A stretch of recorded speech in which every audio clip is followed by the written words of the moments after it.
প্রিয় দর্শক, সংবাদপত্রে বাংলাদেশ অনুষ্ঠান থেকে আমি রেজানুর রহমান আপনাদেরকে স্বাগত জানাচ্ছি। বিভিন্ন জাতীয় দৈনিকে প্রকাশিত খবরের বিশ্লেষণ নিয়ে আমাদের আজকের এই অনুষ্ঠানে অতিথি হিসেবে উপস্থিত আছেন সিনিয়র সাংবাদিক কাজী রওনাক হোসেন। কেমন আছেন? পত্রপত্রিকায় প্রকাশিত কয়েকটা গুরুত্বপূর্ণ শিরোনাম আপনাকে পড়ে শোনাই, তারপর আমরা আলোচনায় যেতে চাই। দৈনিক প্রথম আলো, মাসুল বাড়ানোর চাপে ভোক্তা ব্যবসায়ীরা, বন্দরের মাসুল বৃদ্ধি। নিহত বেড়ে ৩৫, চিকিৎসা শেষে বাড়ি ফিরল দুজন। কেনাকাটা আটকে দিয়েছিলেন নাহিদ, তোড়জোড় ফয়েজের। ৪-৫ দিনের মধ্যে নির্বাচনের তারিখ ঘোষণা করবেন প্রধান উপদেষ্টা। দৈনিক সমকাল, কয়েকদিনের মধ্যে ভোটের সময় জানাবেন প্রধান উপদেষ্টা। শিশুদের সঙ্গে চলে গেলেন প্রিয় মাসুমা খালাও। দৈনিক যুগান্তর, জাতির উদ্দেশ্যে প্রধান উপদেষ্টার ভাষণ শিগগিরই, ভোটের তারিখ ঘোষণা আগস্টের শুরুতে। মৃতের সংখ্যা বাড়ছেই, বিপন্ন স্বজনরা। কালের কণ্ঠের শিরোনাম, ১২ দলীয় জোটের সঙ্গে বৈঠকে প্রধান উপদেষ্টা, নির্বাচন ভণ্ডুলের অপচেষ্টা রুখে দিতে হবে, ঐক্যবদ্ধ থাকতে হবে। বাংলাদেশ প্রতিদিন, বেড়েছে ঘুষের রেট, নিহত বেড়ে ৩৫, ৪ জনের অবস্থা আশঙ্কাজনক। মানব জমিন, ভুল ট্রেনে ওঠা নারীকে টাঙ্গাইলে দল বেঁধে ধর্ষণ। খবরের কাগজ, এআই এর অপব্যবহার রোধে চ্যালেঞ্জ বহুমুখী, বিদেশ থেকে লোক ভাড়া করে এনে দেশ চালানো যায় না। দেশ রূপান্তর, সর্বোচ্চ ফাঁসির আসামিতে হিমশিম, নির্বাচন ভণ্ডুল করার অপচেষ্টা রুখতে হবে। আমার দেশ, সন্তুলার মা, মনোগীতের গোপন বৈঠকে সন্ত্রাসের ছক পাহাড়ে। আগামীর সংকট পিআর ইস্যু, ৪-৫ দিনের মধ্যে নির্বাচনের তারিখ ঘোষণা করবেন প্রধান উপদেষ্টা। বাংলাদেশে সরকার গঠন কঠিন হয়ে যাবে, বিশ্লেষকদের মত। দৈনিক করতোয়া, এ সপ্তাহেই নির্বাচনের তারিখ ঘোষণা, চলে গেল আরও 2 জন। দৈনিক জনকণ্ঠ, ৯০০ টাকার পিলার ৪০,০০০ টাকা। নির্বাচনের প্রস্তুতি নিতে গেলেই সামনে আসে নানা ষড়যন্ত্র। ইনকেলাব, হতে পারে মৃত্যুদণ্ড, বিচারপতির বিচার। সংস্কার ও নতুন সংবিধানের পক্ষে দাঁড়াচ্ছে বিভিন্ন শক্তি, নাহিদ ইসলাম। রূপালী বাংলাদেশ, ক্যাসিনোয় বন্দী ইউরোপের স্বপ্ন, নোয়াখালীর মোহাম্মদ আলীর অ্যাকাউন্টে যায় টাকা, ট্রমা কাটাতে পারছে না শিক্ষার্থীরা। আপনি শিরোনাম শুনলেন, ট্রমা কাটাতে পারছে না শিক্ষার্থীরা, এটা তো নিয়ে আলোচনা করবই, কিন্তু তার আগে একটা আশার সংবাদ পাওয়া গেল যে ৪-৫ দিনের মধ্যেই মাননীয় প্রধান উপদেষ্টা একটি নির্বাচনী রোডম্যাপ ঘোষণা করবেন, যদিও তিনি আবার বলেছেন নির্বাচন ভণ্ডুলের অপচেষ্টা রুখতে হবে ঐক্যের মাধ্যমে। আসলে মুশকিলটা হয়ে গেছে কি যে আমাদের বর্তমান যে অন্তর্বর্তীকালীন সরকার আছেন, ওনার উপদেষ্টা এবং ওনার যে উপদেষ্টা মণ্ডলী, কারো উপরেও মানে তারা প্রত্যেকে অত্যন্ত সম্মানীয় এবং অত্যন্ত শ্রদ্ধার মানুষ, কিন্তু কেন জানি ক্রমেই মানুষ, সাধারণ জনগণ তাদের উপর থেকে আস্থা, বিশ্বাস হারিয়ে ফেলছে। ফলে উনি বলেছেন ৪-৫ দিনের ভেতরেই নির্বাচনের তারিখ ঘোষণা করবে। এটা তো খুবই জরুরি। এটা তো চাইলে আরও আগেও করা যেত, সেটাতে যাচ্ছি না। অন্তত এই কথাটা যেন কার্যকর হয়। আচ্ছা, মানে ওনাদের ব্যাপারে যেটা দাঁড়িয়ে গেছে যে কোন কথাটা সত্য। আচ্ছা, তো এটা যেন কার্যকর হয়। এবং বাস্তবে যদি আমরা ইলেকশনের কথা চিন্তা করি, তাহলে ইটস হাই টাইম যে রোডম্যাপ ঘোষণা করতে হবে এবং দলগুলোকে তাদের যার যার মতন নির্বাচনী প্রচারণায় নামার সুযোগ দিতে হবে। কিন্তু তিনি একটা কথা এর মধ্যে গতকাল আবার বলেছেন যে নির্বাচন ভণ্ডুলের অপচেষ্টা রুখতে ঐক্যের প্রয়োজন। এখন ভণ্ডুলের অপচেষ্টা রুখতে ঐক্যের প্রয়োজন। আমরা তো দেখি বা দুর্জনেরা বলে যে নির্বাচন ভণ্ডুলের প্রধান উদ্যোক্তা হচ্ছেন ওনারাই। আচ্ছা, ওনারাই প্রধান উদ্যোক্তা এবং ওনারাই নির্বাচনটা দিতে খালি গড়িমসি করছে। আপনি দেখেন একটা জিনিস, এই যে ৫ই অগাস্ট এসে গেল, একটা বছর চলে যাবে। আমরা কেন বুঝতে চাই না যে এক দেশের বুলি আর এক দেশের গালি। এখন আমি যদি ওয়েস্টার্ন ডেমোক্রেসি বা ওয়েস্টার্ন পলিটিক্যাল সিচুয়েশনকে নিজেদের মতন করে ভাবতে চেষ্টা করি, তাতে তো লাভ নাই। কারণ ওখানকার সবচেয়ে মূর্খ যে, সেও আমাদের রিক্সাওয়ালার চাইতে অনেক অনেক শিক্ষিত। তো এই যে ব্যাপারগুলো, এটা প্র্যাকটিক্যাল যদি আমরা না হই তাহলে তো হবে না। আর ওনাদের কথাবার্তায় খালি হচ্ছে কালক্ষেপণ। আমি তো যেটা বললাম যে যদি কোনো সংস্কার, এই যে একটা বছর পেরিয়ে গেল, বিচারের ব হয়েছে, হয় নাই, সংস্কারের স হয়েছে, হয় নাই। যেখানেও বা একটু চেষ্টা করতে গেছিল সেটা বুমেরাং হয়ে ফিরে এসছে, এবং এটাই হবে। আচ্ছা, আপনি যে বিচারের কথা বললেন, এখন যেটা মাননীয় প্রধান উপদেষ্টা যা কথা, মানে যখন কথা উঠেছে নিশ্চয়ই আমরা রোডম্যাপ পাচ্ছি, কিন্তু আজকের পরিস্থিতি পত্রপত্রিকায় যেটা মানে শিরোনামগুলো, যেমন ধরেন নতুন সংবিধানে নতুন বাংলাদেশ গড়ার দৃঢ় প্রত্যয় ব্যক্ত করেছেন নাহিদ ইসলাম এনসিপির। ফখরুল ইসলাম আলমগীর বলেছেন বিদেশ থেকে লোক ভাড়া করে দেশ চালানো যায় না। তাহলে মানে আমি জানতে চাই যে এই যে নতুন সংবিধান নতুন বাংলাদেশ, এটা করে তারপরে দেশ গঠনের করার কথা বলা হচ্ছে, তো এখন এই এগুলোকে কন্ট্রাডিকশনে আসবে না? কন্ট্রাডিকশনে তো আসবে, এবং সেই জন্যই তো আমি বললাম যে আমাদের মাননীয় উপদেষ্টা এবং তার যে পারিষদ এবং তার অত্যন্ত স্নেহভাজন প্রিয় এনসিপি, এদের নিয়ে চলতে গেলে পরে দেশের অবস্থা আরও খারাপ হবে। তাই কি? হ্যাঁ, কারণ হলো এনসিপি যেটা বলেছে, আরে সংবিধান, নতুন সংবিধান, এই সংবিধানটা কে করবে? সংবিধান তো পার্লামেন্ট ছাড়া আপনি করতে পারবেন না, মুখে মুখে অনেক কথা আওড়াতে পারবেন। আসলে ইটস হাই টাইম এনসিপিকে বুঝতে হবে যে তারা কিন্তু সদ্য প্রসূত একটি শিশু রাজনৈতিক দল এবং একটি শিশু রাজনৈতিক দল। তারা যদি এখন 30 বছরের না, আসলে কি শিশু রাজনৈতিক দল আপনাদের? এখন নির্বাচন, বিশেষ করে দৈনিক পত্রপত্রিকা বা খবরের জায়গায় আপনি তো গুরুত্বপূর্ণ খবরগুলো একেবারে পাশাপাশি হচ্ছে, তার আপনি কি করে একেবারে শিশু রাজনৈতিক দল বলবেন?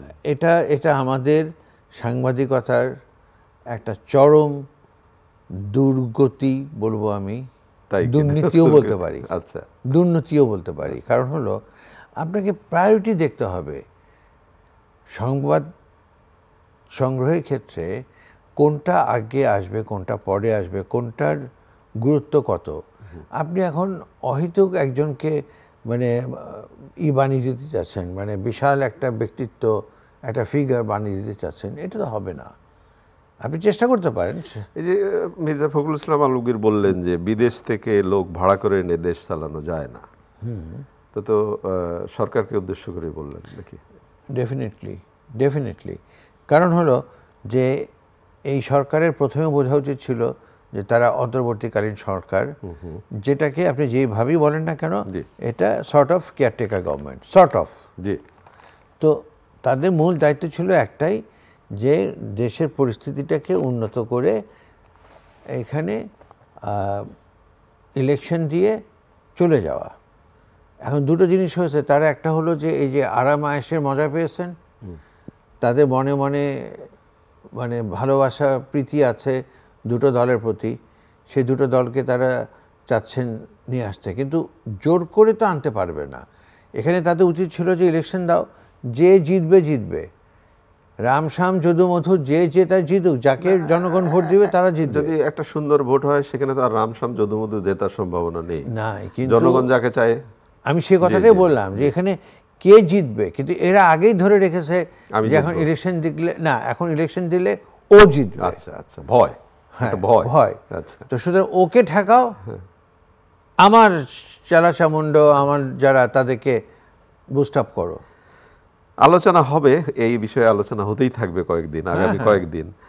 ঘুষ, মানে আমার কাছে মনে হয় যে বাংলাদেশে বোধহয় ঘুষ একটা সংস্কৃতি আর কি। মানে ঘুষ, আপনি যদি ঘুষ না খান তাহলে আপনার যোগ্যতা নাই, বলবে যে আপনি কি মেয়ে, আপনি ঘুষ খাইতে জানেন না। তো এখন বাংলাদেশ প্রতিদিনে শিরোনাম হয়েছে বেড়েছে ঘুষের রেট। আচ্ছা, এই ঘুষের রেটটা আমি বাংলাদেশ প্রতিদিন কি বলেছে সেটা বলি। ভূমি, বিচারিক সেবা, আইন শৃঙ্খলা রক্ষাকারী সংস্থা, পাসপোর্ট, স্থানীয় সরকার প্রতিষ্ঠানের রমরমা বাণিজ্য। আগে যে কাজের জন্য লাগতো 10,000 টাকা, এখন লাগছে 50,000 টাকা। প্রশাসনের শৃঙ্খলা ভেঙে পড়ার সংখ্যা বিশেষজ্ঞদের। মির্জা ফখরুল ইসলাম আলমগীর আরও বড় করে বলেছেন যে আগে যেখানে 1 লাখ টাকা দিতে হতো, এখন নাকি সেখানে 5 লাখ টাকা ঘুষ দিতে হয়। তাহলে ঘুষের কি না, ঘুষের রেট তো তাহলে মির্জা ফখরুলের ভাষ্য অনুযায়ী তেমন একটা বাড়ে নাই, তাই নাকি? হ্যাঁ, কারণ হলো যে জিনিসপত্রের দাম যেই হারে বেড়েছে, মানে মূল্যস্ফীতি যেভাবে হয়েছে সেই হিসেবে বাড়ে নাই। কিন্তু বাস্তবতা হলো যে উনি খুবই সত্যি কথা বলেছেন। এবং এই যে ঘুষ তো আপনি বন্ধ করতে পারবেন না। এই যে এত বড় বড় কথা বলা হলো, চাঁদাবাজি কোথাও বন্ধ হয়েছে? রাস্তার চাঁদাবাজি, ফুটপাতের চাঁদাবাজি, টার্মিনালে চাঁদাবাজি, ইন্টার ডিস্ট্রিক্ট চাঁদাবাজি। কিন্তু এখানে আমি জানি না অপ্রীতিকর হবে কিনা, সমালোচনা তো হচ্ছে চাঁদাবাজ বা চাঁদাবাজি, সেটা বিএনপির বিরুদ্ধেই তো বেশি সমালোচনা হচ্ছে। অবশ্যই বিএনপির বিরুদ্ধে হচ্ছে, সাথে যে অন্য ভাইরা নাই তা কিন্তু না। মানে একটা কথা আছে, সব মাছে কি করে দোষ হয় একটা মাছের। তো এখন মানে বিএনপি যেটা হয়েছে যে বিএনপি ধরেন 17 বছরের নির্যাতিত দল, তো তারা এখন অপেক্ষা করছে। একটা জিনিস দেখেন, এই চাঁদাবাজিটাও কিন্তু হয়তোবা কন্ট্রোল হতো যদি ইলেকশন হয়ে যেত। কারণ হলো যে একটা ইলেকশন প্রসেসের সাথে অনেক বড় সংখ্যক লোক সমর্থক জড়িত থাকে এবং তারা তখন কিছু না কিছু টাকা পয়সা সৎ পথেই পায়। Right right. তো যেহেতু তারা সব কিছু পাচ্ছে না, শূন্য হাতে বসে আছে, সুতরাং তারা চাঁদাবাজিতে জড়িয়ে পড়ছে। আর একটা নির্বাচিত সরকার এলে তখন বলতে পারতো যে এটা করবা না। এই সরকারে মানে আমি তো নিজে বাজার করি, তো বাজারে দোকানদাররা বলতেছে যে স্যার আগেই ভালো ছিলাম। তো বলে যে কেন আগে ভালো ছিলাম কেন? বলছে আগে এসে আওয়ামী লীগের বা তার সাথে লোকেরা নির্দিষ্ট লোক এসে টাকা নিয়ে চলে যেত, এখন আওয়ামী লীগকেও দিতে হয়, আওয়ামী লীগকে দিতে হয়, এখনো দিতে হয়, কিন্তু তারা আন্ডারগ্রাউন্ডে। আচ্ছা আচ্ছা, আবার সে যে দিচ্ছে এটা আবার বিএনপি যারা চাঁদাবাজি করছে তারা আবার জানে যে ওরা নিচ্ছে, তুই আমারে দিবি কিনা কেন? হ্যাঁ, এটা গেল। এর সাথে একটা অনেক বড় চাঁদাবাজি যোগ হয়েছে, হিজড়া। তাই নাকি? হ্যাঁ, একদম মানে প্রত্যেকটা বাজারে, প্রত্যেকটা অলিতে গলিতে, বিশেষ করে আপনি মহাখালী দেখবেন যে ফ্লাইওভারের নিচে তারা গাড়ি থামিয়ে টাকা তুলছে। মানে এটা একটা দৃশ্য অবশ্যই, কিন্তু যে মূল চাঁদাবাজির জায়গা থেকে আপনি যে জনগোষ্ঠীর কথা বললেন, সেই জনগোষ্ঠী মূল চাঁদাবাজির জায়গাতেই যদি আমরা আলোচনায় ধরি তাহলে বোধ করি ঠিক হবে না। না, অবশ্যই না, সেটা অবশ্যই না। আমি বলছি যে মানে এরাও করছে এখন।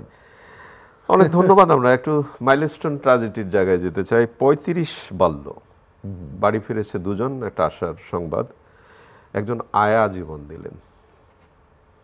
তো আমি যেটা আশা করি বা আমরা আশা করি যে এই যে জীবনদানের ক্ষেত্রে যার যার আলোচনার জায়গায় এই আয়ার কথাটিও যেন একটু আমরা স্মরণ রাখি। অবশ্যই আমরা স্মরণ রাখি। শুধু আয়া কেন, আমরা যেন মারিনের কথা, যে শিক্ষিকা, যে দুজন, তারপরে মাসুমা বা মাসুকা, এরকম এনাদের প্রত্যেকের কথাই স্মরণ রাখতে হবে। এবং এই একটা জায়গায় যে আমি দেখলাম যে আমাদের যে মানবিকতা বোধটা যে নষ্ট হয়ে যাচ্ছিল, আমরা যে হিংস্র হয়ে যাচ্ছিলাম, তার বিপরীত একটা চিত্র আমরা দেখেছি এখানে। এই মারিন কিন্তু বেঁচে যেতেন, কিন্তু উনি মনে করেছেন যে আমার দায়িত্ব আমার বাচ্চাদেরকে রক্ষা করা। এবং উনি একে একে 20 জন বাচ্চাকে উদ্ধার করেছে, কিন্তু তখন সে জানে না যে তার সারা শরীরে আগুন লেগে তার শরীর পুরো পুড়ে গেছে। আর আগুনের 40% যদি বার্ন হয় তাকেই বাঁচানো কঠিন। এদের সবারই 70, 80, 90% হয়েছিল। এটা একটা বিরাট। আয়াটার কথা আমি বলবো যে আমি তাকে সম্মান করি, শ্রদ্ধা জানাই, কৃতজ্ঞতা জানাই যে উনি যে এই বাচ্চাদের কথা খেয়াল করেছিলেন। এবং উনি ওনার স্বামীকে মৃত্যুর আগে বলেছিলেন, স্বামী জিজ্ঞেস করেছিল যে তুমি তোমার দুটো বাচ্চার কথা ভাবলে না? তখন উনি বলেছেন যে আমার সবাই তো আমার বাচ্চা, সবাই তো আমার বাচ্চা। মানে এই যে মানে মানে কি বাবা মা, শিক্ষক তো বাবা মা, হ্যাঁ হ্যাঁ অবশ্যই। এই বোধটা যদি শিক্ষকদের মধ্যে আসে, এবং দেখেন আজকেই আরেকটা নিউজ বেরিয়েছে ঢাকা বোর্ডের পরীক্ষক মানে খাতা দেখতে গিয়ে মানব জমিনে আছে, খাতা দেখতে যদি বৃত্ত ভরাট করতে হয় না, সেই বৃত্ত ভরাট করা হয়েছে পরীক্ষার্থীদের ডেকে নিয়ে এসে। আপনি চিন্তা করতে পারেন যে এরকমের দৃষ্টান্তের জায়গায় যখন এরকম শিক্ষকদের গল্প আমাদের পড়তে হয়, লজ্জাজনক। লজ্জাজনক। কিন্তু মানে আমরা তো যে বললাম যে আমাদের তো বোধগুলো সব এক এক করে নষ্ট হয়ে গেছে। সুতরাং এখানে এই মাইলস্টোনের ট্র্যাজেডিটা অত্যন্ত মর্মান্তিক, কিন্তু অন্তত এই ট্র্যাজেডিতে আমরা দেখতে পেলাম যে না, এখনো পৃথিবীতে মানুষ আছে, এখনো মানবিকতা আছে। না, এখনো মানবিকতা আছে, এটা বাংলাদেশ বারবারই প্রমাণ করেছে যে বিপদের দিনে রক্ত দিন, কত মানুষ যে লাইন ধরে রক্ত দেওয়ার জন্য দাঁড়িয়ে যায়, সেটা তো একটা ব্যাপার। কিন্তু রওনক হাসান, আপনার কি মনে হয় যে আমরা প্রায় প্রতিদিনই এই আলোচনাগুলো করছি, বিশেষ করে শিক্ষা প্রতিষ্ঠানকে অনিরাপদ একদম একেবারে এই যে করা হচ্ছে, নিরাপদ করবার জন্যে একটা ভালো খেলার মাঠ থাকবে, প্রশস্ত ক্লাসরুম থাকবে, পঠন পাঠনের পরিবেশটা তৈরি হবে, বিপদগ্রস্ত যখন হবে তার জন্য সেফটি মেজর থাকবে, এটা কি আদৌ আছে? না, এটা আদৌ নেই। এবং আপনি একটু বলতে চাই যে এখানে বাচ্চাগুলো মারা গেছে, আমরা ভীষণভাবে মর্মাহত, দুঃখিত। কিন্তু এই যে স্কুলটাই কিন্তু অবৈধভাবে তোলা হয়েছে। শুধু মাইলস্টোন বলছেন কেন? এখন তো জানা যাচ্ছে অনেক স্কুলে এরকম ভাবে অবৈধ।